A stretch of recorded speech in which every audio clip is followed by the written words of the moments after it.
After entering a house full of monsters, the chief monster took over her body and cursed her brother.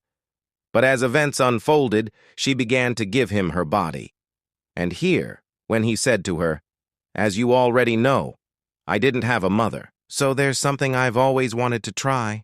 Can you do it for me?" When he was little, there was a child suckling on his mother's breast to sleep. She screamed at him at the time and said, "Wait, Clouden Ray. Thank you for being so willing, Clouden." Clouden, wait. Clouden, wait. Stop, nothing's coming out. And Clouden did so and said to her, "Why? It's sweet as honey. Ray, what do you want me to do?" Ray, "No. I'm embarrassed." Clouden, "You're making me comfortable." Ray, "Yes, but that's not the case now." Clouden looking at her and say, "There's something coming out of here too. I want to taste that too." And Ray say, "I can't think clearly because of the alcohol. I'll lose it if Clouden puts his tongue there." And here she put her hands on his face and said to him in tension, "Not there. Try this instead." And here Clouden was shocked and then laughed and said to her, "Repeat that." And Ray say, "You heard me." He then kissed her on the head and said to her, "Rye, we'll share drinks from now on," while the maid Mary was watching them. And suddenly the servant Philip arrived and said to her, "Why are you here?" And the maid Mary whispered to him and said, "Lower your voice, Philip." And he say, "What do you think you're looking for?" And here she made him look at Clouden and Ray kissing each other. And here he felt embarrassed, and then pushed her away while saying to her, "What do you think you're doing? Go back to your room immediately." And the maid Mary strange sight, and the servant Philip, "I won't be here to defend you if Lord Clouden ever catches you." And Mary, "Okay, okay. It's just nice to see how they're cuddling up with each other. Don't tell me you're embarrassed, Philip." And he shouted at her in anger by her name, and then said to her, "It's very clear that you've been single for a long time." Then he said to himself, "I got close to Lady Ray because she's the only other woman in this castle. Even Lord Clouden would ask Mary whenever Lady Ray needed something." And here he remembered how she was when they were fighting with each other, and she was saying at the time, "I have to do something." And he said to himself, "I'm sure Mary has other intentions, but at least respect Lord Clouden's privacy." And here she felt embarrassed by their voices and then closed the door. Then he left while saying to himself, and Ray say, "I just hope this peace lasts for a long time," while Ray was saying to Clouden. Please Clouden continues while saying to her, "What is this, Ray? You're wetting the whole bed, Ray. Stop doing that." And she started saying to herself, "Why does he keep using his fingers? It's a very strange feeling. It's different from usual." Then she said to him, "Clouden, I can't. Clouden, are you in your right mind, Ray?" Then he kissed her and said to her, "I'll get you something to clean yourself with." And when he left the bed, Ray looked at him in surprise and said to herself, "It's strange. He's not acting like usual. Maybe he didn't want to do it because I was drunk, or maybe I was making too much noise."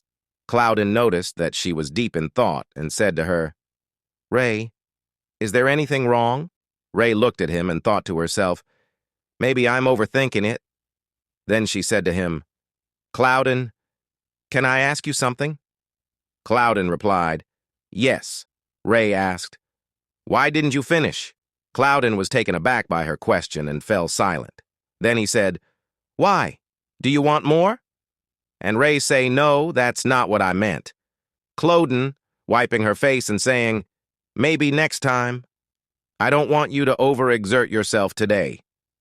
And Ray, looking at her in astonishment and saying, "Is the temperature right?" And Ray say, "Yes." As Ray slept, he gazed upon her. When she made a sound in her sleep, he asked her, "Are you sleeping?"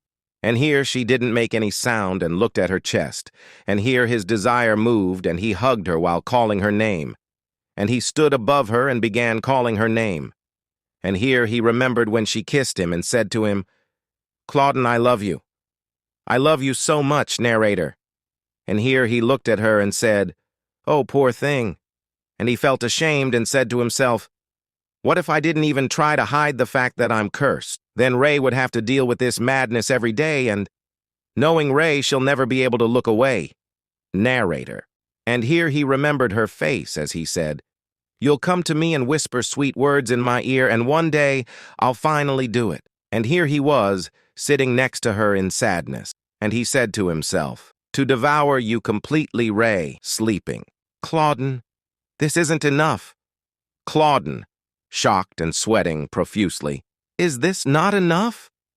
And he looked at her with the eyes of a monster and was about to do it, but he managed to restrain himself, and he left the room quickly. Philip, entering the room and seeing Claudine in this state, "Are you all right?" "You look, Claudine," interrupting Philip. Philip, and he, "Yes?" And hear Claudine say, "I need to restrain myself." Philip, in tension, "I'm sorry, I don't understand what you mean." Claudine, "Don't," and he, looking at Philip with anger, "Don't make me repeat what I said, Philip," scared, "and say, 'Yes, sir, I'll get everything ready,'" leaves the room. Claudine, smiling to himself, "Ray will be worried when she wakes up and finds that I'm not in bed with her tomorrow." And indeed, the next day, a new morning, Ray woke up and put her hand next to her and didn't find Claudine. Ray, in sadness, "He's not here again." And here she remembered what she said to him. "Why didn't you finish what you were doing?" And she remembered his words. "Next time."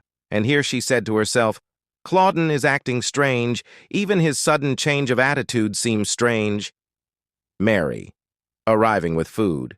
"Lady Ray, I've brought you breakfast." Ray, lady. "Mary, do you know where Claudine is?"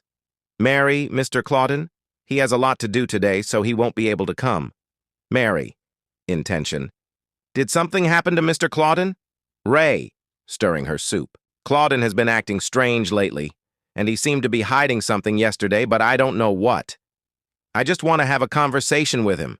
I feel like he might be able to answer my question now. And you're the only one who can help me, Mary."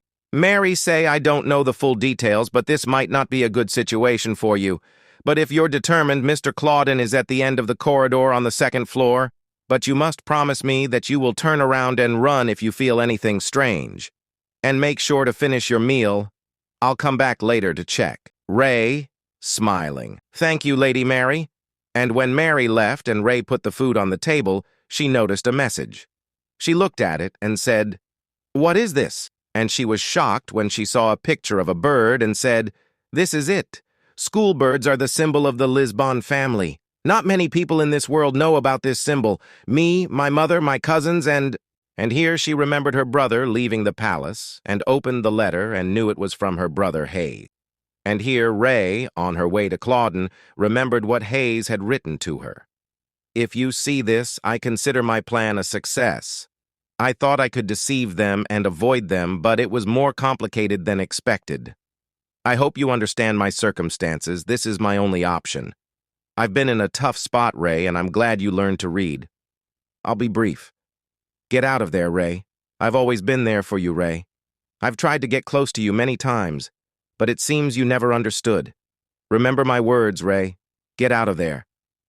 Ray say, to herself, "I'm sure this message is from Hayes. He's the only person I know who talks like that. Is Lady Mary helping Hayes? No, she always ignored him. So how did Hayes manage to leave a message for me under the plate? I thought he would leave me here and disappear forever, and I wonder if Hayes is waiting for me in the rain." But she looked at the letter and fell silent in sadness, and remembered his violence and insulting words to her for an illiterate fool like her. "Why? Did you really think he was admiring you?" Ray, no, putting the letter under the vase. "I'm sorry. To be honest, I already knew what I was going to do." And she went away, remembering her brother and saying, "But it was hard for me to accept it. And leave Hayes behind. And if I ever see Hayes again, I want to walk past him as if I never knew him. I hope Hayes builds a family for himself and never sees me again. I want us to slowly fade from each other's memory." And here she arrived at the place where Claudine is, and started knocking on the door and calling his name. Claudine opened the door. "I know you're inside. I'm coming in," and she did so. And here she heard a sound and felt tense and said, "Claudine, aren't you here?" And here Claudine called to her, and she was shocked to see him handcuffed with iron. And here he looked at her and called to her, and Ray went to him quickly and said to him, "Who did this to you?" And when she said to him, "I'll take them off you now," Claudine laughed and said to her, "Who do you think?" Ray, in shock. "What? Do you mean you did it to yourself? Why? Why did you do this to yourself?" And here Claudine was silent, and then said to her, "I'm afraid to lose you because of myself. No matter what I do, you always find me, but you don't even know what kind of danger you're in. And you act like a moth flying straight into the fire, Claudine. That's why I restrain myself, otherwise I'll go crazy again. Ray, I want you to myself, and I don't care if it breaks you.